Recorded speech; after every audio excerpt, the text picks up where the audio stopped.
Assalamualaikum warahmatullahi wabarakatuh. Saya Fatatina Bilasari, NIM D 2019-5026.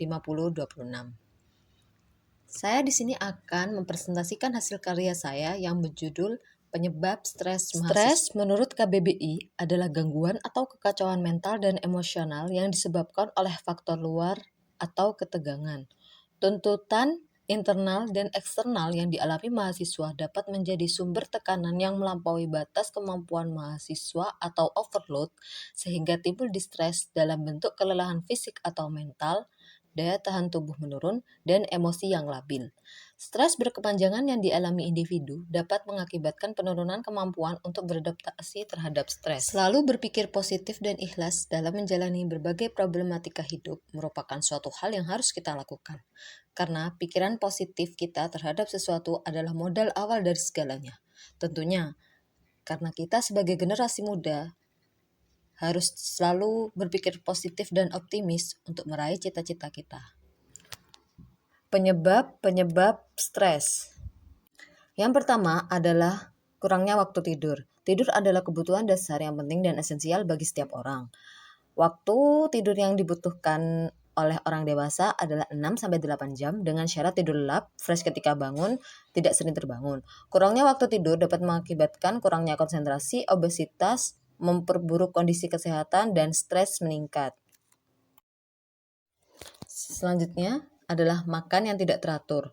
Makan yang tidak teratur dapat mengakibatkan penyakit seperti darah tinggi, diabetes, obesitas. Tentu hal ini disebabkan oleh proses pencernaan yang tidak teratur, sedangkan tubuh kita perlu bahan bakar untuk mengolah dan menyerap sari-sari makanan. Makanan yang dikonsumsi pun harusnya sehat, higienis, serta tak lupa juga minum air putih yang cukup. Begadang. Banyak dari mahasiswa yang begadang entah untuk mengerjakan tugas, rapat organisasi, maraton drama Korea, ataupun sekedar nongkrong. Hal ini membuat jam tidur mereka berkurang, dan tentu saja ketika pagi hari akan terasa mengantuk dan kurang fokus pada materi yang diberikan ketika kuliah.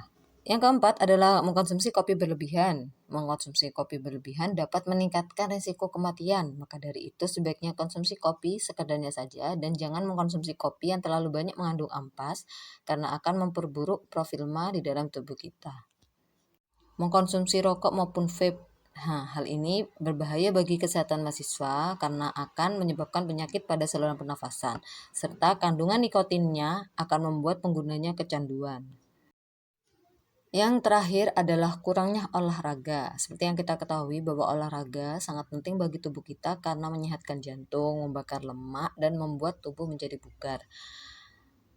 Maka dari itu sangat penting bagi mahasiswa untuk berolahraga untuk menopang segala aktivitas yang padat. Gejala stres meliputi gejala fisikal, yakni sulit tidur, sakit kepala, ada gangguan pencernaan. Selanjutnya adalah gejala emosional, mudah marah, mudah tersinggung, terlalu sensitif.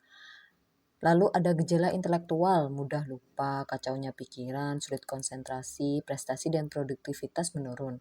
Yang terakhir adalah gejala interpersonal, yaitu sikap tak acuh tak acuh, hilangnya kepercayaan terhadap orang lain, mudah ingkar janji. Lantas apa saja yang harus kita lakukan ketika kita stres? Ketika menghadapi stres secara alamiah, diri kita berusaha untuk melakukan kegiatan yang mengurangi stres. Hal ini disebut coping. Strategi coping positif antara lain melakukan usaha-usaha yang nyata untuk menghilangkan stres.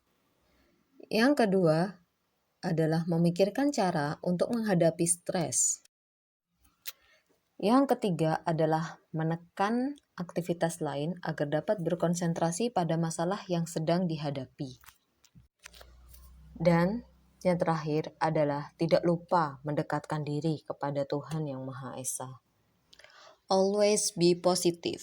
Sekian dari saya, kurang lebihnya mohon maaf. Wassalamualaikum warahmatullahi